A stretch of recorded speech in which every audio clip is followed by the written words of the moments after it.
नमस्कार दोस्तों। आज हम आपके लिए जो है ये जीके जीएस का क्वेश्चन लेकर आए हैं, जो आपके रेलवे ग्रुप डी में जो है बहुत ही मदद करने वाला है। क्योंकि जो ग्रुप डी में क्वेश्चन पूछा जाता है वो साइंस का लेवल जो है ज़्यादा रहता है और क्वेश्चन भी ज़्यादा रहता है। बट जीके जीएस को कभी नहीं भूलिएगा, ये जो होता है ये हर सब, चाहे आपका कोई भी एग्जाम क्यों ना हो, जिस चीज़ का भी आप प्रिपेयर कीजिएगा, जीके जीएस का कंपलसरी है आना। मतलब 90% एग्जाम में जो आपका जीके जीएस जरूर आता है, चाहे कुछ भी हो जाए। तो इसका जो है तैयारी भी जरूर करते रहना है। मैं ज़्यादा क्वेश्चन नहीं दे रहा हूँ, सिर्फ 25 क्वेश्चन ही दे रहा हूँ। 25 क्वेश्चन को रिवाइजन कीजिए, बस इतना ही करना है आपको। रिवीजन करिए, दोबारा रिपीट सुनिए, रिवीजन करिए, फिर दोबारा रिपीट सुनिए, बस यही करते जाइए। आप कुछ नहीं करना है, आपको ज़्यादातर यही करना है। क्योंकि अब जब ये कब काम आएगा, ये काम आएगा हम जानते हैं कब? आपका 1 महीना ही समय बचा है। अब 1 महीना में आप जितना भी पढ़े हुए होंगे, पूरा साल भर का जितना भी पढ़े होंगे, अब आपको सिर्फ रिवीजन करने का समय है। या तो सेट मारिए अच्छे से आप, या तो आप रिवीजन करते रहिए। मतलब दोनों साथ करना है आपको, ठीक है? तो दोनों साथ कीजिएगा तो दोनों फायदा करेगा आपको आने वाले एग्जाम में। और हाँ, साइंस का भी क्वेश्चन जो है मैं आपको अगले दिन जो है प्रोवाइड करा दूंगा। तो साइंस का क्वेश्चन और भी जो है हमारे इस चैनल पे, जिसे हम एनपीएस रेलवे स्टडी एक नया जो चैनल बना है, उस पर जो है आपको जो है प्रोवाइड करा दिया जाएगा। और इसके अलावा जो है एनपीएस स्टडी सेंटर जो है आपको स्टडी सेंटर पे बाकी सारे एग्जाम का जो है प्रिपरेशन कराया जाता है। और एनपीएस रेलवे स्टडी पे जो है आपको सिर्फ रेलवे का ही जो है स्टडी करवाया जा रहा है, ठीक है?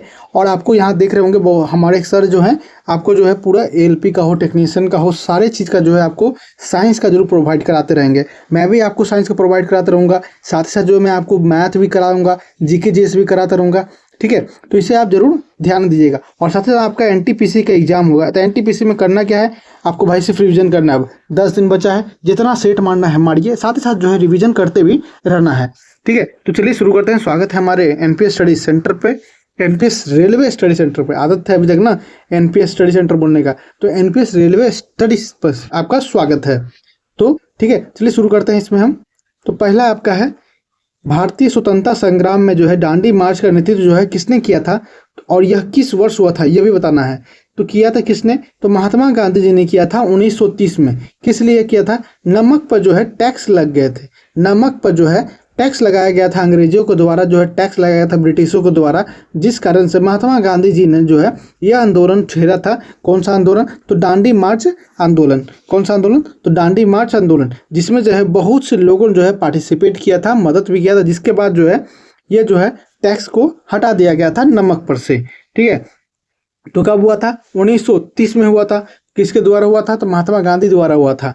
पहला गोलमेज सम्मेलन भी 1930 में हुआ था, याद रखिएगा, 1930 में। 1931 में दूसरा गोलमेज सम्मेलन, और 1932 में जो है आपका तीसरा गोलमेज सम्मेलन हुआ था, जिसमें 1931 में जो है आपका महात्मा गांधी जी जो है पार्टिसिपेट किए थे ब्रिटिश में जाकर, सॉरी मतलब लंदन में जाकर, ठीक है? और बाकी 1930 और 1932 में नहीं किए थे। लेकिन सवाल पूछा जाता है आपसे कि इन तीनों में जो है पार्टिसिपेट करने वाले व्यक्ति कौन थे भारतीय में? तो वो थे आपके बी.आर. अम्बेडकर जी थे। कौन थे?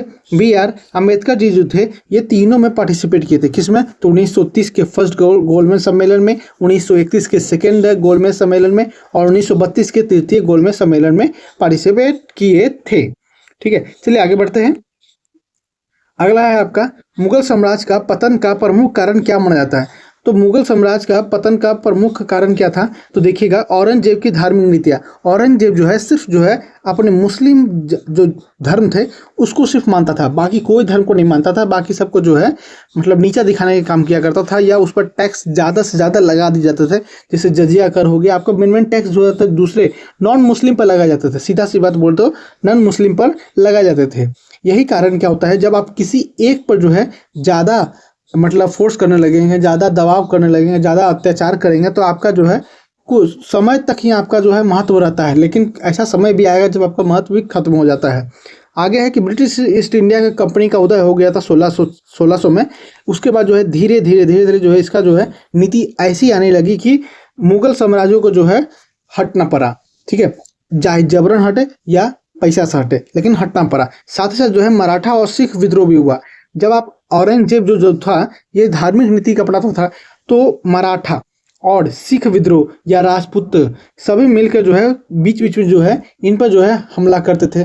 भाई अपनी साख बजाने के लिए कोई भी हमला करेगा, जिस कारण से जो है मुगल का जो है साम्राज्य का पतन होने का मुख्य कारण मानता है। तो ऑप्शन डी है सभी का। चलिए आगे बढ़ते हैं। नेक्स्ट है, प्राचीन भारत में अशोक के शिलालेख जो है प्रमुख किस मुख्य रूप से लिखे गए थे? तो जो अशोक के शिलालेख जो थे 14 को, वो सारे लिखे गए थे आपके प्राकृतिक भाषा में। किस भाषा में?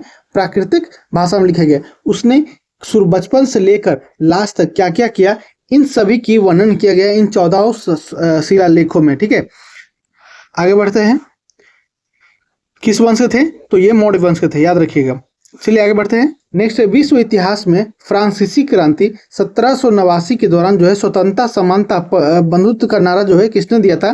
तो ये नारा दिया था आपके फ्रांसीसी राष्ट्रीय सभा में। किसने? फ्रांसीसी राष्ट्रीय सभा में दिया गया था। कोई एक व्यक्ति ने यह नारा नहीं दिया था, जैसे रूसो हो, कैमली है, बहुत से अन्य व्यक्ति जो नेताओं थे और साथ ही साथ जो जनता लोग थे वे सारे मिलकर जो है ये नारा दिए थे, क्योंकि जो है बहुत ही अत्याचार हो रहा था 1789 में फ्रांसीसी के लोगों पर।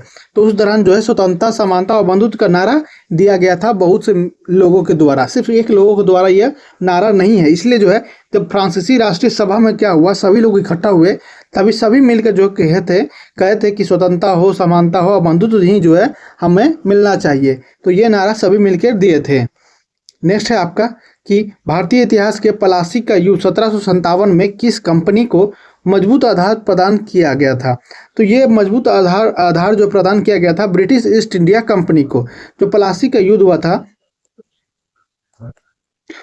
किसके बीच हुआ था? तो ये हुआ था आपका ब्रिटिश ईस्ट इंडिया कंपनी और बंगाल के नवाब जो थे सिराजुद्दौला, उनके बीच लड़ाया गया था। कब? तो 1757 में प्लासी का युद्ध लड़ा गया था, जिसमें जो है ब्रिटिश ईस्ट इंडिया कंपनी की जीत हुई थी। ठीक है, और मजबूती भी मिली थी। जब आप जीतिएगा तो आपको क्या मिलेगा? मजबूती मिलेगा। पृथ्वी का सबसे गहरी महासागरीय खाई कौन सी है और यह किस महासागर में स्थित है? क्या पूछ रहा है? तो यह पूछ रहा है आपका पृथ्वी की सबसे गहरी महासागरीय खाई कौन सी है, तो और यह किस महासागर में स्थित है? तो यह है आपका मरियाना ट्रेंच, जो कि प्रशांत महासागर में स्थित है। कहाँ स्थित है? तो प्रशांत महासागर में स्थित है आपका। जापान जो है आपका ये चाइना इस तरह से है, इसके बाद आपका यहाँ से रसिया है और यहीं पे जो है आपका जापान है, यहाँ पे आपका साउथ कोरिया और नॉर्थ कोरिया है।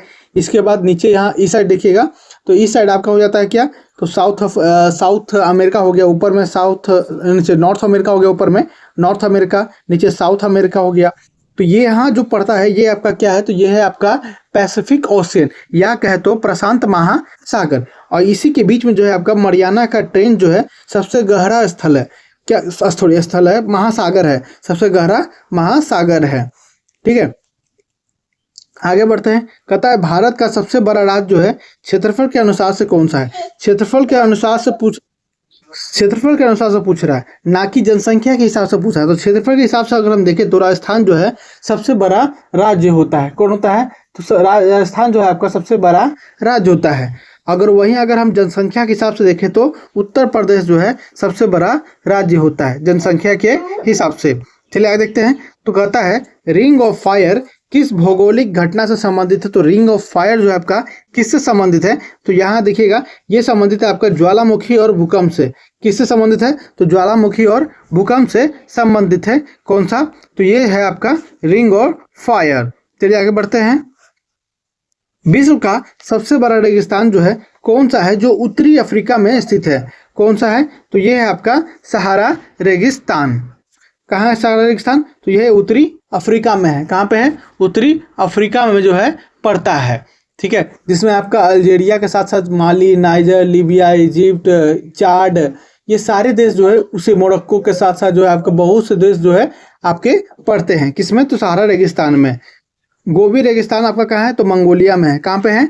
मंगोलिया में। अगला देखें तो आटाकामा रेगिस्तान जो है ये कहाँ स्थित है? तो ये आपका दक्षिण अमेरिका के स्थित है, जो चिली और अर्जेंटीना में जो है चिली और अर्जेंटीना देश के पास। कालाहारी रेगिस्तान की बात करें तो ये जो है अफ्रीका में ही है, लेकिन ये जो है साउथ अफ्रीका के साइड में। कहाँ पे? साउथ अफ्रीका के साइड और नामीबिया के पास है। चलिए आगे बढ़ते हैं। नेक्स्ट है आपका भारत में मानसून की उत्पत्ति जो है मुख्य रूप से किस कारक से होती है? तो भारत में जो मानसून होती है वो किस कारक से जो है उत्पत्ति होती है? तो वो होती है आपकी भूमि और समुद्र के तापमान में अंतर के कारण भी होती है, जेट स्ट्रीम के कारण भी होती है और कोरियोलिस बल के कारण भी होती है। तो इन सभी के कारण जो है हमारे जो भारत को मानसून होते हैं उसकी उत्पत्ति का मेन कारण बनता है। जेट स्ट्रीम जो हो गया, स्ट्रीम हो गया, ये आपका सागर से हो जाता है। भूमि और समुद्र से तो पता ही होगा, भूमि क्या हो गया आपका जो है पहाड़ी से हो जाता है। वहीं अगर हम कोरियोलिस बल की बात करें तो जो चंद्रमा द्वारा जो अट्रैक्टिव होती है समुद्र को, उसके कारण से भी क्या होती है, तो मानसून भी प्रभावित होती है या उत्पत्ति होती है भारत में। आगे देखते हैं। तो भारतीय संविधान की प्रस्तावना में जो समाजवादी और धर्मनिरपेक्ष शब्द जो है किस संशोधन द्वारा जो है किया गया था, तो 1976 में किया गया था। कब? 1976 में 42वां संशोधन द्वारा जो है संविधान, भारतीय संविधान में जो प्रस्तावना में जो है समाजवादी और धर्मनिरपेक्ष का शब्द को संशोधित करके दिया गया था। भारत के राष्ट्रपति के चुनाव की प्रक्रिया किसके द्वारा होती है, तो ये होती है आपकी अप्रत्यक्ष चुनाव होती है, जो निर्वाचक मंडल द्वारा जो है करवाया जाता है। इसमें भाग कौन कौन लेते हैं, तो आपके राज्यसभा, लोकसभा और किसी राज्य का विधानसभा हो, साथ ही साथ दिल्ली और पौंडीचेरी के जो है ये लोग जो है राष्ट्रपति के चुनाव में जो है प्रक्रिया में भाग लेते हैं। और ठीक है, आगे है आपका भारतीय संविधान के अनुच्छेद 370 जो है किस राज्य से संबंधित है, तो ये संबंधित था, बोला या सॉरी यहाँ था लिख दिया ना, था तो ये था आपका जम्मू कश्मीर से संबंधित था, जो कि अब खत्म है। नेक्स्ट है आपका, सॉरी खत्म नहीं हो सकता, खत्म हो जाएगा तो फिर राज्य अलग हो जाता है, खत्म नहीं है।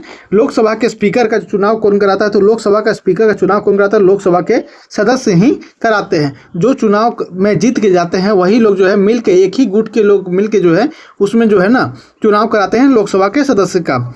आगे है आपका भारतीय संविधान में मौलिक कर्तव्य किस संशोधन द्वारा जो जोड़े गए थे, तो मौलिक कर्तव्य की बात करें तो 1976 के 42वें संशोधन में जो है मौलिक कर्तव्य को ही जोड़ा गया था।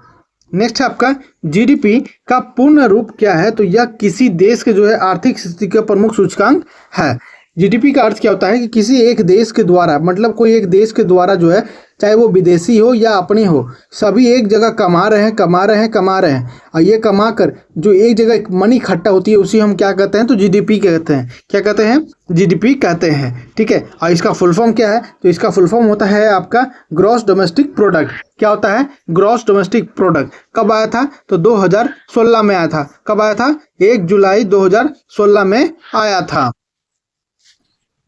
नेक्स्ट आगे आपका कहता है कि भारत में नीति आयोग की स्थापना जो है किस वर्ष हुई थी और यह किसका स्थापन है, मतलब कि 1915 में क्या हुआ कि पहले क्या चलता था, 5 वर्षीय योजना चलती थी जो 1951 से शुरू हुई थी, हर 5 साल के लिए होती थी। ठीक है, लेकिन जब मोदी जी बने थे 2014 में जब पीएम बने तो 2015 में उन्होंने क्या किया, 1 जनवरी 2015 से उस योजना आयोग को हटाकर जो है नीति आयोग कर दिया। ठीक है, नाम बस बदला, बाकी काम तो वही है, नीति आयोग कर दिया है 2015 में। ठीक है, आगे बढ़ते हैं। नेक्स्ट है मुद्रास्फीति, जिसे हम इन्फ्लेशन भी कहते हैं, का प्रमुख कारण क्या है, तो मुद्रास्फीति का प्रमुख कारण क्या होती है कि मांग में वृद्धि हो जाती है और आपूर्ति भी कमी होती है। मुद्रास्फीति मतलब कि कोई चीज़ है, कोई वस्तु है, कोई वस्तु का जो है अभी मार्केट में दाम क्या है, पहले कम है, लेकिन वस्तु इतनी अच्छी थी कि उसका मांग जो है बढ़ गई। जब मांग बढ़ जाती है तो इसका दाम भी जो है ऑटोमेटिक बढ़ती है, साथ ही साथ जो इसकी आपूर्ति भी कमी हो जाती है। क्यों कमी होती है भाई? क्योंकि फिर जब जनता लोग 100 है और फिर पहले बनाया था 50, अब बना रहा है 60 और 100 लोग हैं, 100 की मांग है, बना रहा है 60, तो क्या हुई, आपूर्ति की कमी हो रही है ना। इसके कारण क्या होता है कि मांग में वृद्धि तो हो जाती है पर आपूर्ति में कमी होती है। आगे है आपका विश्व व्यापार संगठन WTO की स्थापना जो है किस वर्ष हुई थी, तो विश्व व्यापार संगठन वर्ल्ड ट्रेड ऑर्गेनाइजेशन की बात करें तो इसकी स्थापना हुई थी 1995 में। कब हुई थी? 1995 में। कब हुई थी? 1995 में हुई थी। नेक्स्ट है आपका भारत का राष्ट्रीय आय की गणना जो है कौन सी संस्था जो है करती है, क्या लिखा है, तो भारत की राष्ट्रीय आय की गणना कौन सी संस्था करती है, तो वो करती है आपकी केंद्रीय सांख्यिकी कार्यालय। कौन करती है? केंद्रीय सांख्यिकी कार्यालय द्वारा जो है की जाती है।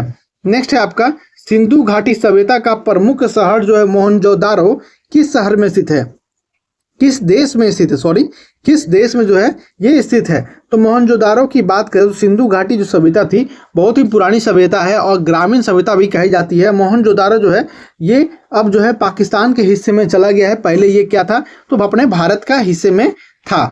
आगे बढ़ते हैं। नेक्स्ट है आपका कि राष्ट्रीय उद्यान, भारत का जो राष्ट्रीय उद्यान होता है, जो एरोप्लेन होते हैं, जो यूनेस्को विश्व धरोहर स्थल है और बंगाल टाइगर के लिए जो है प्रसिद्ध है। तो ये है आपका सुंदरवन राष्ट्रीय उद्यान। कौन सा? सॉरी, राष्ट्रीय उद्यान नहीं, हम उद्यान सॉरी माफ कीजिएगा, उद्यान लिखा है मैंने, वो समझ लीजिएगा, उड्डयन जो होता है ना, उड्डयन, ठीक है, गलती हो गया तो माफ कीजिएगा। राष्ट्रीय उद्यान लिखा है जो यूनेस्को के विश्व धरोहर स्थल है और साथ ही साथ जो है बंगाल टाइगर के लिए भी प्रसिद्ध है। तो कौन सा है? तो सुंदरवन राष्ट्रीय उद्यान। ये कहाँ पड़ता है? तो वेस्ट बंगाल में पड़ता है, ठीक है। नेक्स्ट है आपका भारतीय संविधान के अनुच्छेद 21 का जो है क्या अधिकार शामिल है? क्या पूछता है? कहता है कि भारतीय संविधान के अनुच्छेद 21 जो है क्या अधिकार शामिल है? तो इसमें अधिकार शामिल है आपका जीवन का, व्यक्तिगत और स्वतंत्रता का अधिकार, मतलब आपको जीने का अधिकार है, अपनी प्राइवेसी का भी, स्वतंत्रता का भी आपको अधिकार है। चलिए आगे बढ़ते हैं। नेक्स्ट है आपका फिस्कल डेफिसिट, जिसे हम हिंदी में राजकोषीय घाटा कहते हैं, किससे संबंधित है? फिस्कल डेफिसिट का अर्थात क्या होता है? तो फिस्कल डेफिसिट का अर्थात होता है आपका राजकोषीय घाटा कारण ना। तो जब राजस्व की जो बात आ रही है तो राजस्व का मतलब क्या हुआ? तो सरकारी व्यय, क्या लिखता है? सरकारी व्यय और राजस्व के बीच का अंतर, मतलब सरकार के द्वारा जो खर्च किया गया खर्च और साथ ही साथ राजस्व, मतलब टोटल कमाई। मान लीजिए आपकी कमाई जो है 100 रुपया हुई, लेकिन आपका खर्च हो गया 110 रुपये। कितने हो गए? 110 रुपये। तो ये कितना का घाटा हो रहा है आपका? तो 10 रुपये का घाटा हो रहा है। कितने का घाटा हो रहा है? तो 10 रुपये का घाटा हुआ, जिसे हम क्या कहेंगे? तो उसे हम कहेंगे राजकोषीय घाटा कहेंगे। आगे बढ़ते हैं, देखते हैं लास्ट क्या है। तो दूसरा विश्व युद्ध जो है 1939 से लेकर जो है 45 के दौरान हुई थी। तो पर्ल हार्बर पर जो हमला किया था तो किस देश ने किया था? पर्ल हार्बर जो है ये आपका जो है अमेरिका में है, यूएसए का है। इस पर जो है जापान द्वारा जो है हमला किया गया था पर्ल हार्बर पर, जिसके कारण से क्या हुआ था, वहाँ के बहुत से जो है निर्दोष जनता की जो है मृत्यु हो गई थी, जिस कारण से अमेरिका ने जो है ना 1945 में जो है 6 अगस्त और 9 अगस्त को जो है परमाणु हमला किया था। कहाँ पे? तो जापान में किया था, नागासाकी और हिरोशिमा पर। उसके बाद जो है दूसरे विश्व युद्ध की समाप्ति हुई थी, ठीक है। और पहला विश्व युद्ध कब हुआ था? तो पहला विश्व आपको मालूम होना चाहिए 1914 से लेकर 1918 तक हुआ था। तो ये आपका रहा लास्ट क्वेश्चन। उम्मीद है हमारा यह सेशन आपको बहुत ही पसंद आ रहा होगा। साथ ही साथ जो है अगर इसका पीडीएफ चाहिए तो हमारे टेलीग्राम चैनल पर जुड़ जाइएगा। टेलीग्राम चैनल का लिंक जो है डिस्क्रिप्शन में मिल जाएगा, वहां से जुड़ सकते हैं और पीडीएफ का एंजॉय कर सकते हैं। एंजॉय नहीं, पढ़ना है भाई, ठीक है। तो मिलते हैं नेक्स्ट वीडियो में। बाय बाय, धन्यवाद, राधे राधे।